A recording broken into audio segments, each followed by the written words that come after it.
அருட்பெரும் ஜோதி அருட்பெரும் ஜோதி தனி பெரும் கருணை அருட்பெரும் ஜோதி. எல்லா செயல் கூடும் என் ஆணை அம்பலத்தே, எல்லாம் வல்லான் தாலே ஏத்து. வாழ்க வையகம் வாழ்க வையகம் வாழ்க வளமுடன். குரு வாழ்க, குருவே துணை. திரு அருள் பிரகாச வள்ளலார் ராமலிங்க சாமிகள் பாடி அருளச் செய்த திருவடி புகழ்ச்சி 10வது பாடல். பரமலோக ஆதிக்கம் நித்திய சம்பிரச்சாயம் பரம்பதம் பரம சூஷ்மம் என்ற ஒரு அற்புதமான திருவடி புகழ்ச்சி பாடல். இந்த அற்புதமான பாடலுக்கு உரை விளக்கம்.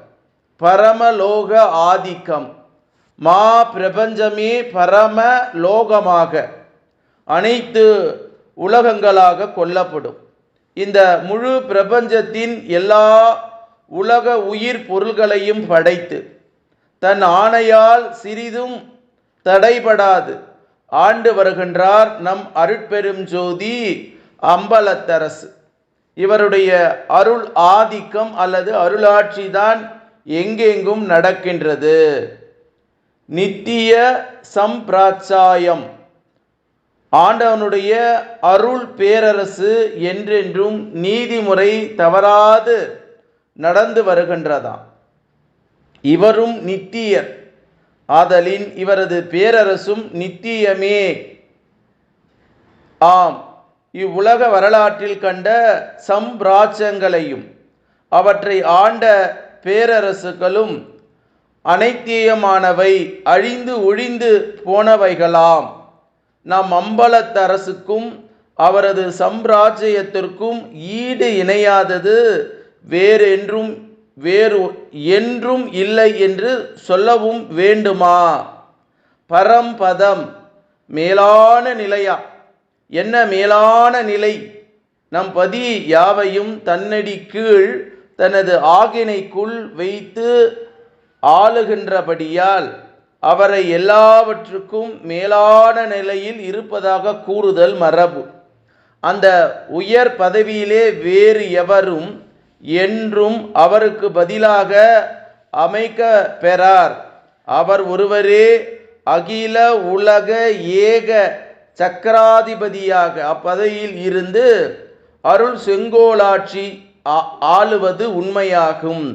அப்படி உள்ள அந்த பரம்பத நிலையை நமக்கு அருளி அப்பதவியிலே என்றும் நிலை பெறுத்த உள்ளார் என்றால் எவ்வளவு ஆச்சரியம், என்ன வியப்பு! இது சுத்த சன்மார்க்க அனுபவ சாத்தியம் என்பது நம் வள்ளலாரே சாட்சி. இது உண்மைதான் என்றால் உண்மைதான். அந்த பரமபத நிலையிலே இருக்கும் அருட்பெரும் ஜோதிபதியை உண்மையிலே எவரும் இருந்து வருதலின் உண்மையை அறிந்து உடல் பற்று நீங்கி உள் அவரோடு இரண்டர கலந்து கொண்டு வாழும்போது அவரே நாமாகவும் நாமே அவராகவும் அருள் பிரகாச வடிவோடு அனுபவம் கெடாது விளங்க நேருகின்றதா? அப்போது அவரது பதவிக்கு பங்கம் நேருகின்றது இல்லை. அதே சமயம் நாம் அப்பதவியில் அயலாது இருந்து கொண்டு ஆள்வோம், வாழ்வோம். இது உண்மை உண்மை உண்மை. பரம சூட்சுமம், மிக மிக நுண்ணியது நம் பதி நிலை என்பது மெய்யே. நாம் கண்டும் அறிந்தும் கேள்விப்பட்டும் உள்ள நுண்பொருள் பலவும் இக்கால மிக சக்தி வாய்ந்த நுண்காடி அது மைக்ரோஸ்கோப் மூலம் மயிர் முனையில் கோடியில் ஒரு கூற்றையும் காணலாகின்றோம். ஆனால் அந்த சின்னஞ்சிறு கூறுக்கும் உள்ளீடாய் இருந்து ஆளுகின்றது கடவுள் பெரும் சக்தி என்றால் அது எவ்வளவு நுண்ணியது என்று எண்ணி பார்க்க கூட முடிகின்றது இல்லை. பரம சூட்சுமம் வடிவாய் ஆனாலும் அதிலும் தன் முழு ஆற்றலோடு இருந்து காரியப்படுத்தி கொண்டுள்ளார் நம்பதி. பரமலோக ஆதிக்கம், நித்திய சம்பிராச்சயம், பரமபதம் பரம சூட்சுமம் என்ற ஒரு அற்புதமான பாடல் திருவடி புகழ்ச்சியினுடைய 10வது பாடல். இந்த 10வது பாடல் பரமலோக ஆதிக்கம். இந்த மகா பிரபஞ்சத்தில் இருக்கக்கூடிய எல்லா நிலையும் ஆண்டு கொண்டிருப்பவர் அருள்ஜோதி அம்பலத்தார். அவருடைய ஆட்சி என்ன ஆட்சி? அருளாதிக்கம். அருளாட்சி செய்து கொண்டிருக்கிறார் நம்மளுடைய வள்ளல் பெருமான். அவருடைய பாடல் எல்லாமே நமக்கு அரையப்பா முரசு அப்படின்னு அவர் சொல்லுவார். அருளாட்சி நடத்துகிறார் அவர் அப்படின்னு வள்ளல் பெருமான் நமக்கு சொல்லக்கூடிய செய்தியை இந்த பாடலில் பார்க்குறோம். அப்புறம் நித்திய சம்பிராச்சியம். எவ்வளவோ பேர்கள் ஆண்டாலும், பேரரசு மன்னர்கள் நீதி தரவாத மன்னர்கள் ஆண்டாலும், ஏக இறைவனுடைய அருளாட்சி செங்கோலுக்கு முன்னால் எல்லாமே சொற்பம். அப்போ அந்த சம்பிராச்சியத்திற்கு ஈடே இல்லை, சொல்லவா வேண்டும் என்று கேள்வி கேட்கிறார் நம்மளுடைய வள்ளல் பெருமான். பரமபதம், அதாவது பரமபதம் அடைவது தான் ஒவ்வொருவரும் போகிறோம். எல்லோருக்கும் வயோதிகம் வந்தால் இறப்பு என்று வருகிறது. அப்போ அந்த இறப்பு வருகிற போது என்ன பண்ணுதுன்னா சனியம் புற்றுதேன்னு சொல்கிறோம். யார? சளி. அந்த மார்பு சளி இருக்கு பாருங்க, நாம் சாகும்போது அதிகமாக உருவாகுமா. அப்போ தான் நம்மளுடைய உடலில் இருக்கக்கூடிய அந்த உயிர் சக்தி வெளியேற முடியும். அப்போ அந்த காற்று கதாகத மூச்சை கவனி பேச்சை குறை என்று நாம் சொல்லும்போது நம் உடம்பிலே இருக்கக்கூடிய அந்த சளி இருக்கு பாரு அடைக்கும். அடைத்தால்தான் நம்மளுடைய உயிர் சுவாசத்தை ஓட்டத்தை நிறுத்திவிட்டால் இந்த உடலுக்கு இந்த ஜீவனுக்கு மரணம் ஏற்படுகிறது. அதுக்கப்புறம் என்ன பண்ணுறாங்க, இன்னாரும் பேரை சொல்லிட்டு இந்த பணத்தை எப்போ எடுப்பீங்க, டெத்து அப்படின்றாங்க. பணம் என்ற பேர் வருது. நமக்குள்ள உயிர் இருக்கிற வரையும் தான் மனிதன், மனதை இதமாக வைத்து கொண்டிருக்கிறவன் மனிதன். ஆனால் அவன் பேசுகிற பேச்சு இருக்கு பாருங்க, அந்த இளமையான காலத்தில் வார்த்தைக்கு வார்த்தை சுடு சொற்களை சொல்வது, வயோதி காலத்தில் முருகா, அப்பா, பெருமானே, சிவனே அப்படின்னு பேசுறது. அப்போ அந்த உயிர் இருக்கிற போது எவ்வளவு இறைவனுடைய பெயரை சொல்ல வேண்டும். கதாகதம் செய்து மூச்சை கவனி பேச்சை குறைத்திருக்கணுமா. சாகும்போது அந்த சளி அடைச்சிக்கிற போது தான் ஐயோ ஐயோ ஐயோன்னு கதறான்.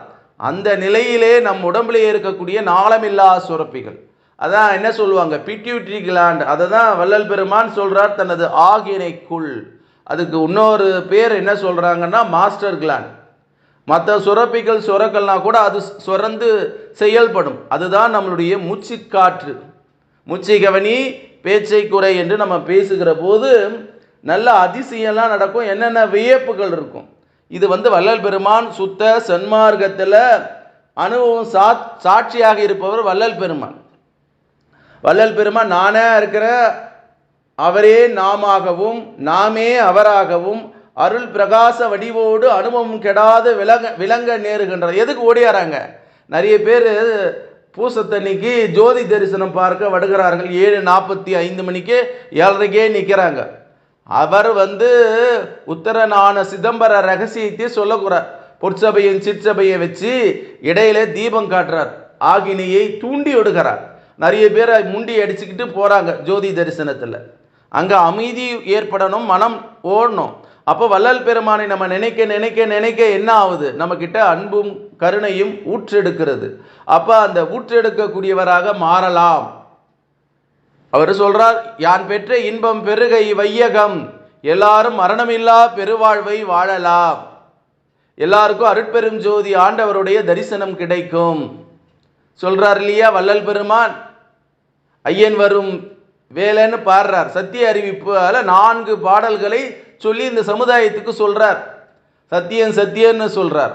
அப்போ தனி பெரும் தெய்வம் என் தந்தை வரும் நேரன்றார்.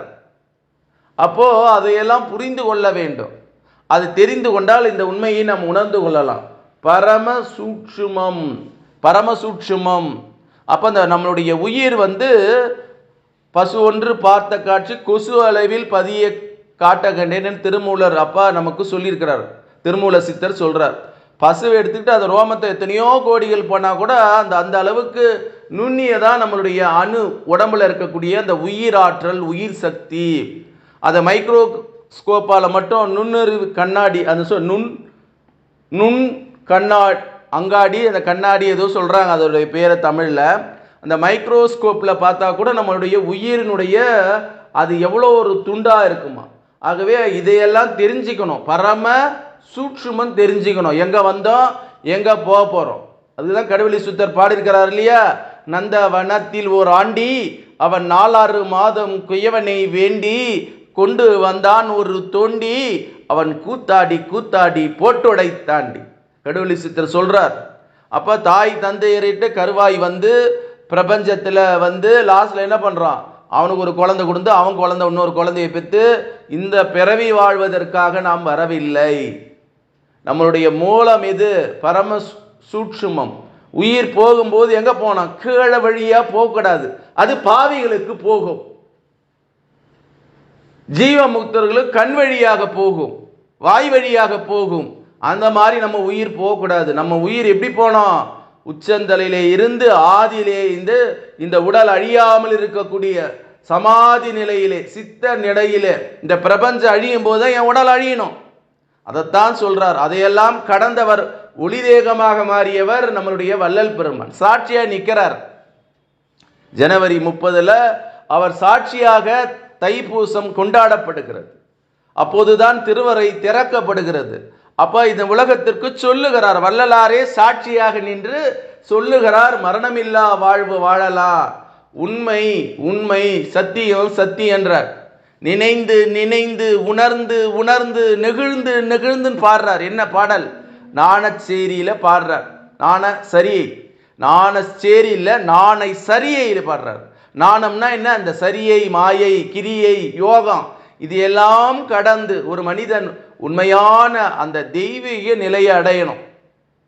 அதுல 4வது பாடல்ல கண்டதெல்லாம் அனத்தியமே, கேட்டதெல்லாம் பழுதே, உண்டதெல்லாம் மலமே அப்படின்னு பாடுற மனிதர்களுக்கு உண்மை நிலையை அறிவிக்கிறார்.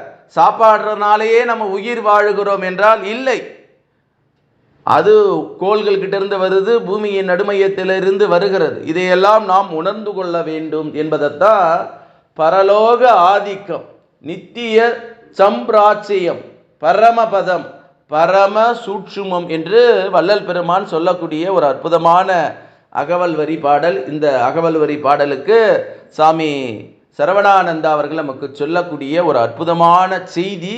இந்த சிந்தனையை, இந்த கருத்தை நாம் உள்வாங்கிக் கொண்டு நம்ம அந்த திருவடி புகழ்ச்சியினுடைய 128 பாடலையும் பாராயணம் செய்ய வேண்டும் என்று இந்த தருணத்தில் கேட்டுக்கொண்டு, அருட்பெரும் ஜோதி அருட்பெரும் ஜோதி தனி பெரும் கருணை அருட்பெரும் ஜோதி எல்லாம் செயல் கூடும் என் ஆணை அம்பலத்தே எல்லாம் வல்லான் தாளே ஏத்து.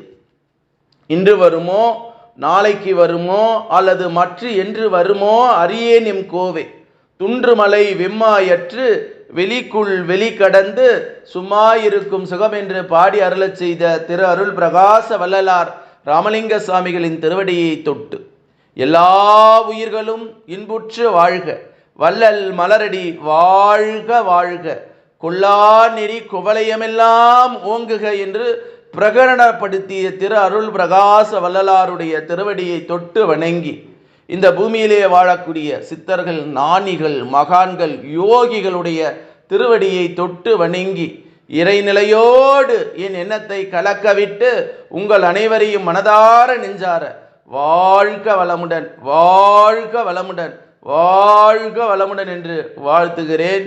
அருட்பெரும் ஜோதி அருட்பெரும் ஜோதி தனி பெரும் கருணை அருட்பெரும் ஜோதி என்ற மகா மந்திரத்தை வான்காந்தத்தில் கலக்கவிட்டு வாழ்த்துகிறேன். நன்றி, வணக்கம், வாழ்க வளமுடன்.